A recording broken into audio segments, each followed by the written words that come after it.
আমরা দেখি কালিমাতুত তাওহীদের শুরুতে আল্লাহ সুবহানাহু ওয়া তাআলা বলেছেন লা ইলাহা ইল্লাল্লাহ। লা ইলাহা ইল্লাল্লাহ এই বাক্যটি কোরআন এবং সুন্নাহে এসেছে। এখান থেকে আমরা যে শিক্ষাটি পাচ্ছি তা হলো আগে না বাচক তারপরে হ্যাঁ বাচক। আগে তাগুতকে বর্জন করব, তারপরে আল্লাহ সুবহানাহু ওয়া তাআলার একত্ববাদকে আমি স্বীকার করব। তাগুতকে যদি আমি বর্জন না করি, আল্লাহ ছাড়া অন্য ব্যক্তি সত্তাকে আমি আল্লাহর জায়গায় আসন দিয়ে আসীন করে এরপর আল্লাহর প্রতি ঈমান আনলাম, তাহলে সেই ঈমান আমাকে কখনো আখিরাতে নাজাত পাইয়ে দিবে না। তাগুতের অনেক স্তর আছে। ইমাম ইবনুল কাইয়িম রাহিমাহুল্লাহ তাগুতের 5টি স্তর বলেছেন। তার ভিতরে প্রথম স্তরের তাগুত হলো ইবলিস। ইবলিসকে যদি কেউ নিজের আদর্শ বানায়, তার কথা অনুযায়ী চলে, তাহলে সে তাগুতকে পরিহার করলো না, বরং গ্রহণ করলো। অতএব তাগুত হল 1 নম্বরের তাগুত হলো ইবলিস।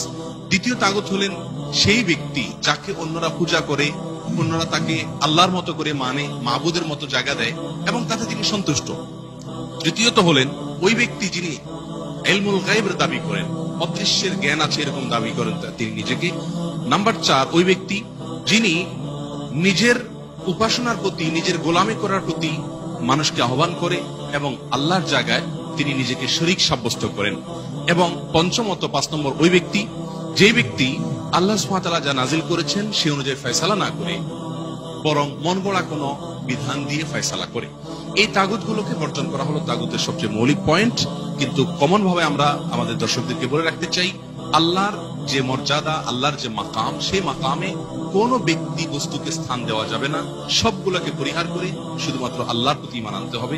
এ হলো তাগুতের প্রতি, তাগুতকে বর্জন করা, যেটা আল্লাহ সুবহানাহু ওয়া তাআলা নির্দেশ করেছেন কোরআনে কারিমে 6 জায়গায়, রাসূল আকরাম সাল্লাল্লাহু আলাইহি ওয়াসাল্লাম নির্দেশ করেছেন বহু জায়গায়। আল্লাহ তাআলা আমাদেরকে আমলের তৌফিক দান করুন। আমিন।